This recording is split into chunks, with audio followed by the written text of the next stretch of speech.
सुधांशु जी जुड़ गए हैं। सुधांशु जी, अच्छा लगा आपको एबीपी न्यूज पर देखकर। मेरा पहला सवाल आपसे यही है कि ये क्या सिस्टम है कि जो बागी हैं वो अपनी पार्टी वाले अपने वालों के ही खिलाफ खड़ा करते हैं? सीन क्या है ये? देखिए, जो यशवंत जी ने कहा ये बात सही है कि हर विधानसभा में 2-3 प्रत्याशी तो होते ही हैं, और कई बार क्या होता है 1-2 प्रत्याशी तो इतने बराबर की योग्यता के होते हैं कि जब एक को नहीं मिलता तो दूसरे के मन में समस्या होती है। मगर एक अंतर मैं आपको बात बता दूं, देखिए, अगर कोई बागी उम्मीदवार अलग खड़ा हुआ तो भाजपा की जो संरचना और कांग्रेस की संरचना में मूलभूत अंतर है। भाजपा की संरचना यह है कि विचारधारा प्रेरित कैडर आधारित पार्टी है, कांग्रेस सत्ता प्रेरित लीडर आधारित पार्टी है। तो जो लीडर बेस्ड पार्टी है वहां लीडर ज्यादा नुकसान कर पाता है। हम चूंकि cadre based ideology oriented party हैं तो यहां लीडर नुकसान कर सकता है, मगर उसकी नुकसान करने की क्षमता कम होती है। कई बार कॉन्स्टिट्यूएंसी बेस के ऊपर ये समझ में नहीं आएगा, तो मैं जरा व्यापक पैराडाइम पे बताना चाहता हूं। हमारे यहां बड़े लोग कई बार पार्टी छोड़ के गए, मुख्यमंत्री स्तर के लोग छोड़ के गए, परंतु उन्हें बाद में एहसास हुआ कि जो सम्मान भाजपा में है वो नहीं है। कांग्रेस में इसका उलट हुआ, जो छोड़ के हमारे यहां जो भी छोड़ के गया, पार्टी नहीं खत्म हुई, पार्टी मजबूत हुई और वो भी वापस पार्टी में आए। कांग्रेस में जो छोड़ के गया वो उसने निपटा दिया पार्टी को। भाई, ममता बनर्जी कांग्रेस में थी, वो गई तो पश्चिम बंगाल में कांग्रेस को खत्म कर दिया। मध्य प्रदेश में आपके साथ क्या हुआ है? मध्य प्रदेश में आपका कुछ, सुधांशु जी, मध्य प्रदेश की भी बात करिएगा। मैं कहता रहा हूं मध्य प्रदेश में हमारी ज्योतिरादित्य की बात कर रहा हूं मैं, वहां भी मजबूत हुए हैं आप उनके आने से। उपरांत पार्टी सरकार में रही। नहीं, मैं जो बात कहना चाह रहा हूं, मैंने मुख्यमंत्री स्तर के लोगों की बात कही। तो मध्य प्रदेश में हुआ, भारती जी गई थी, येदियुरप्पा जी कर्नाटक में, कल्याण सिंह जी उत्तर प्रदेश में, मगर उसके बावजूद इन राज्यों में पार्टी मजबूत रही।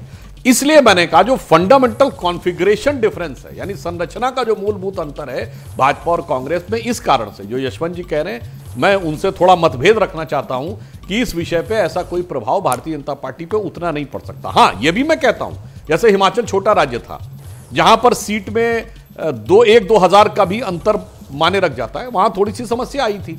इसलिए मैं कह रहा हूं राजस्थान जैसे बड़े राज्य में इसकी संभावना मैं नहीं के बराबर मानता हूं। सुधांशु जी, एक सवाल और पूछना था आपसे। क्या हिंदू कार्ड चल गया राजस्थान में? ऐसा कोशिश की गई थी, तो आपको लग रहा है कि वो सफल होता दिख रहा है? देखिए, एक अंतर क्या है कि हिंदू कोई कार्ड नहीं है, ये भारत की सनातन चिरंतर अस्मिता का प्रतीक है।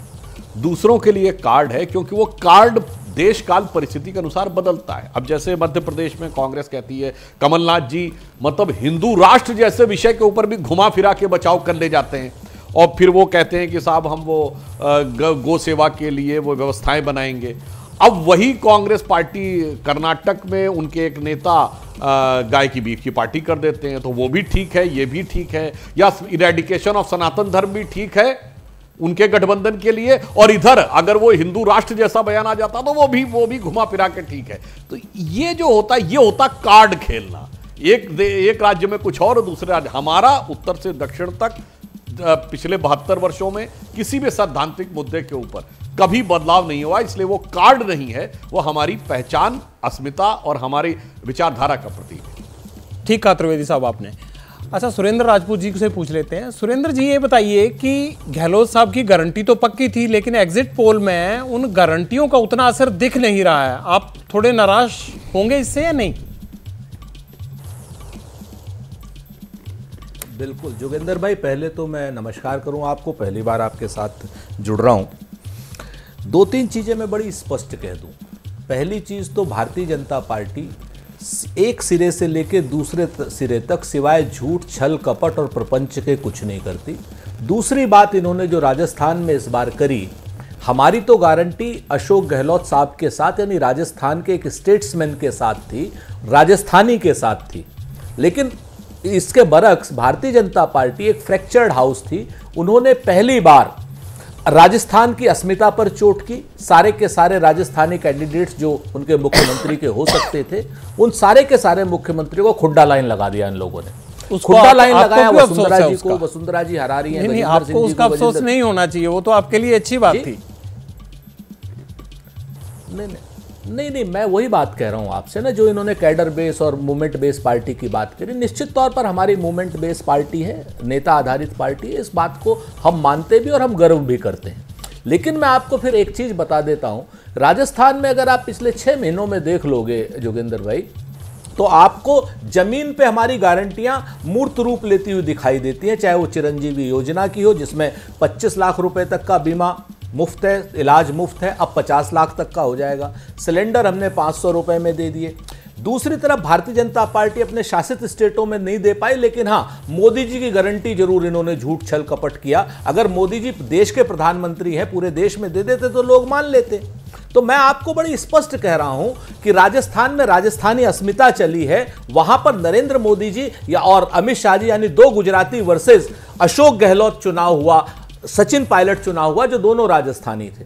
तो मैं आपको बड़ी साफ सी बात कह रहा हूं कि वहां पर हम बिल्कुल श्योर हैं कि हम लोग सरकार बना रहे हैं। मध्य प्रदेश में तो खैर हम प्रचंड बहुमत से आ रहे हैं, इसमें कोई मैं आता हूं मध्य प्रदेश में। सुधांशु जी से एक बात और पूछनी है, सुरेंद्र जी, सुधांशु जी से पूछना है। सुधांशु जी, आपने सीएम का चेहरा नहीं दिया, और जैसा कांग्रेस कह भी रही है कि आपने वसुंधरा राजे जैसे लोगों को खुले लाइन लगा दिया, इसका नुकसान हुआ या फायदा हुआ पार्टी को? देखिए, मैं सुरेंद्र भाई से कहना चाहूँगा, आज तो हम एग्जिट पोल पे बात कर रहे हैं। वो चुनाव समाप्त हो गया, तो हम जो चुनाव वाले विषय पे इसने ये किया वो विषय अलग छोड़िए। वो गारंटी की बात थी, तो अशोक गहलोत जी की सरकार में राजस्थान की जनता ने वो भी गारंटी देखी। पेपर लीक की गारंटी थी, दलितों पर अत्याचार की गारंटी थी, महिलाओं के ऊपर अत्याचार की गारंटी थी, PFI की रैली की गारंटी थी, सरतन से जुदा की गारंटी थी। तो बहुत सारी गारंटियां भी देखी। वो विषय आज हम लोग अलग रखते हैं। हम आपने जो सवाल किया, देखिए हमारे यहां, और जो इन्होंने कहा कि इन्होंने आगे करके लड़ा, साहब राजस्थान तो अद्भुत प्रदेश था। भारत की राजनीति में आपको ऐसा उदाहरण नहीं मिलेगा कि जिस नेता को जो पार्टी राष्ट्रीय अध्यक्ष बनाने जा रही थी वो बागी हो गया, अशोक गहलोत जी। इनके प्रदेश अध्यक्ष डोटासरा जी भी बागी खेमे में, विधानसभा अध्यक्ष CP जोशी जी बागी खेमे में। और आपको वो वीडियो याद है कि कांग्रेस के एक नेता महोदय मंच से बोल रहे हैं सोनिया गांधी जिंदाबाद, राहुल गांधी जिंदाबाद, उनको डपट दिया जाता, कहता चुप हो जाओ, कहो अशोक गहलोत जिंदाबाद। यहां तक तो फिर भी चल जाता। आगे एक वीडियो है वो जिसमें वो कह रहे हैं राहुल गांधी सोनिया गांधी मुर्दाबाद। अब वो सच है झूठ है भगवान जाने, मगर कांग्रेस ने आके वैसे उसका कोई खंडन नहीं किया कि ये नहीं है। तो साहब यहां तो ऐसी अद्भुत नेतृत्व था कि अजय माकन जी बतौर पर्यवेक्षक आते हैं और कहते हैं कि साहब विधायक मुझसे नहीं मिले, मैं जाकर शिकायत करूंगा हाईकमान से। मतलब बेआबरू होकर तेरे कूचे से हम निकले, ये पर्यवेक्षक को कहना पड़ रहा है। तो अद्भुत नेतृत्व इन्होंने दिया है। ये एक ऐसा राज्य था, पहला राज्य था जिसने 2019 के बाद पहली बार देशद्रोह का कानून प्रयोग किया, जिसके लिए कांग्रेस ने कहा था कि हम ये समाप्त कर देंगे जो इसका दुरुपयोग होता है। और अशोक गहलोत जी की सरकार ने प्रयोग किया, और किसके विरुद्ध? अपराधियों आतंकवादियों के विरुद्ध नहीं। सुरेंद्र जी बोलिए, क्या कहना चाह रहे हैं? सुधांशु जी सुन लीजिए, आपने वसुंधरा वाले सवाल का जवाब नहीं दिया, लेकिन सुरेंद्र जी कुछ कहना चाहते हैं। बोलिए सुरेंद्र जी। एक लाइन में पूरी कर दूं, अपनी पार्टी के विधायक और मंत्रियों के विरुद्ध प्रयोग किया। तो ये कितना सामंजस्य था और कौन चेहरा था, वो सब दर्शकों को पता है। सुधांशु जी, हमारे मतभेद जो होते हैं ना, हम मंच पे लड़ते भी हैं, झगड़ते भी हैं और फिर एक हो जाते हैं। हम भारतीय जनता पार्टी के तरीके से साजिशें नहीं रचते हैं। साजिशें रच करके अपने नेताओं को खुड्डा लाइन लगाना, ये भाजपा की परंपरा है।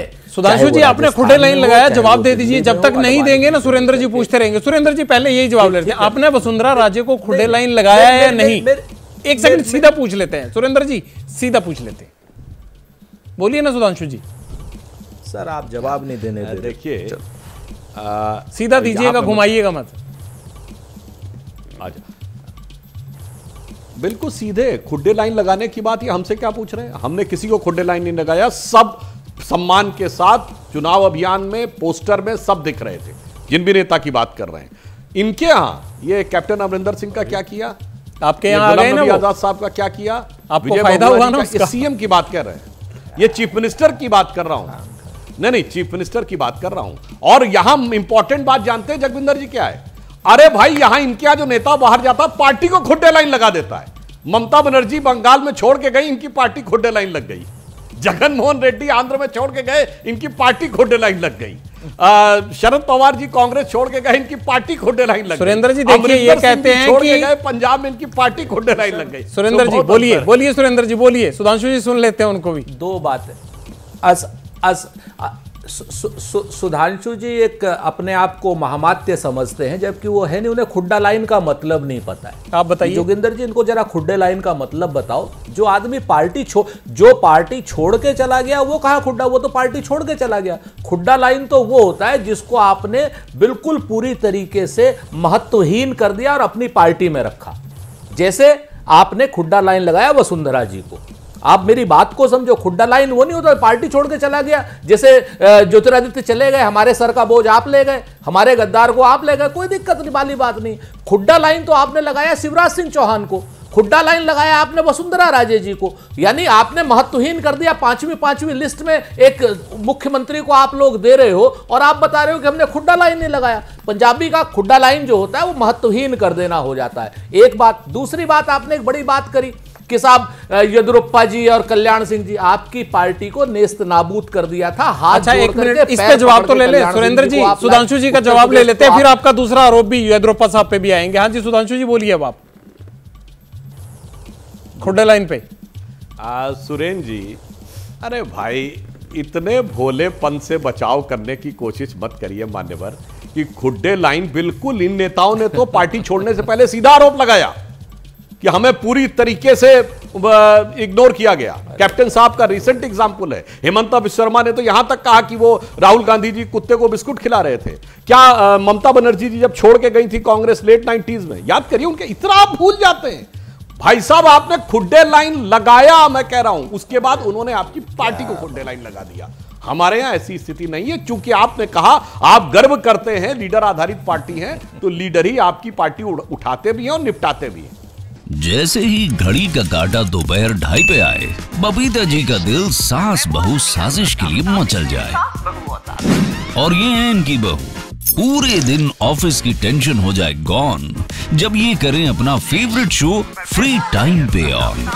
इनकी तरह आप भी देखिए अपना फेवरेट शो अपने टाइम पर और डाउनलोड कीजिए एबीपी लाइव ऐप अपने स्मार्ट टीवी पर।